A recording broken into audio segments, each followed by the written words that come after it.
Most people see renting a property as throwing money away because you're paying every month and at the end of the day, you don't even own the place. I get it. I used to feel the exact same way. But recently, a friend shared something interesting with me. He had just sold his property and instead of buying again, he chose to rent, which is not what most people would do. Then, he said something that challenged my perspective. Does it still make sense to own a property when the cost of holding is so high?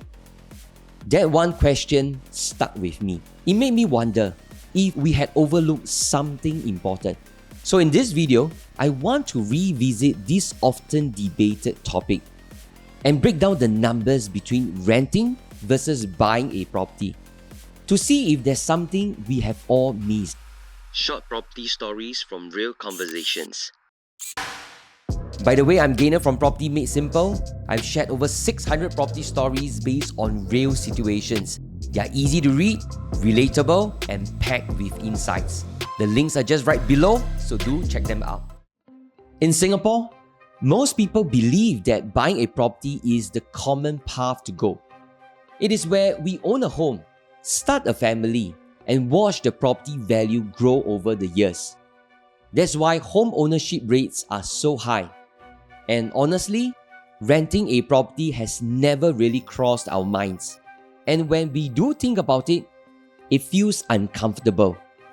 Especially staying in someone else's home and paying for their mortgage, rather than paying our own mortgage instead. But my belief started to shift when my friend shared with me this. Have we actually calculated how much we are paying for that feeling of ownership? That statement made me pause and think. My friend didn't just look at ownership emotionally. He looked at it financially. And that's when he broke down the financial figures for me to see. And here is the example. Now, let's say you are planning to buy a $2 million resale property. Here is what the upfront and holding costs will look like for the next 3 years. First, there's this buyer's stamp duty that is about $69,600. Second, most resale units would need renovation work. As we all know, that renovation cost is very high, especially now. And if you are looking to do a full overhaul, you're probably looking at around $100,000. Next, we have the bank interest, and over the next 3 years, at a typical rate of 2.5%, that's about $108,734. And lastly, the monthly condo maintenance fees, which is about $350 per month. And that adds up to $12,600 over 3 years.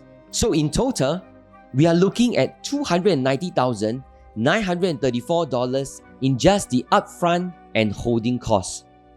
And if we break that down monthly, that's $8,081 a month just to hold the property for the next 3 years. And that's before seeing any capital gains at all. Now here's where it gets interesting. If we take that same amount of $290,934 and use it for rent instead, that amount could cover 5 full years of rent at around $4,848 a month. That's more than enough to rent a 3-bedroom condo or a 5-room HDB flat. Now let's look at both of these figures again. With the cost of $290,934, you could either spend $8,081 per month just to buy and hold the property for 3 years, or spend $4,848 per month to rent for the next 5 years. Now at this point, I know what you might be thinking. The option of buying is still way better even if the costs are high, because at least I own something, and when the property value goes up, I still make a profit. But for renting, the cost is forever. But here's where the key point behind my friend's rental decision comes in. And it's all about understanding the market cycle and having the freedom to choose when to buy.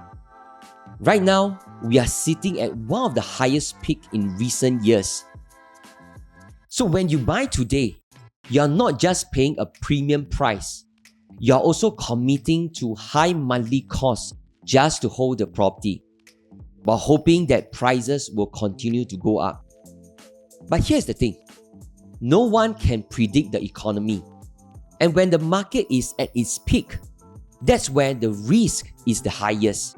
And you're putting a big chunk of your finances on the line during one of the most uncertain times. Now, let me share with you a real example.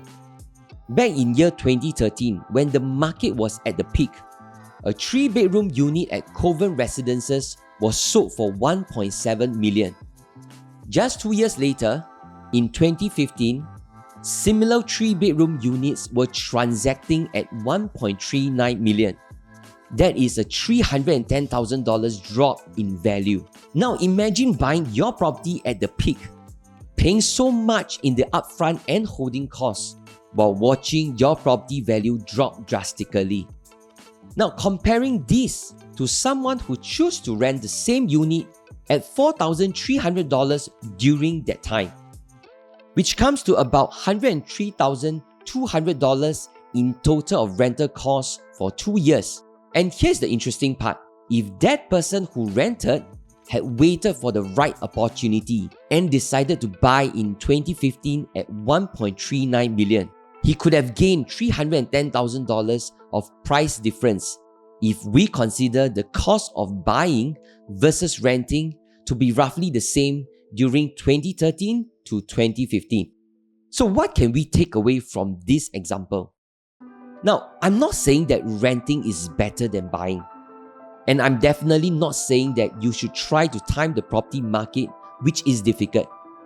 But if we can take a step back and look at the property market from a logical perspective, what really matters is understanding the market trends and making decisions that truly fits your goals, needs, and financial position. Renting might not be a bad option. It can be a strategic move that serves a purpose. Now, at the end of the day, it's not about renting versus buying. It's about knowing the cost and risk behind every decision before you commit. So that's it for today's video. I hope this brings you great value in your property journey. Remember to like and subscribe for more stories like this. Gainer from Property Made Simple, I see you soon.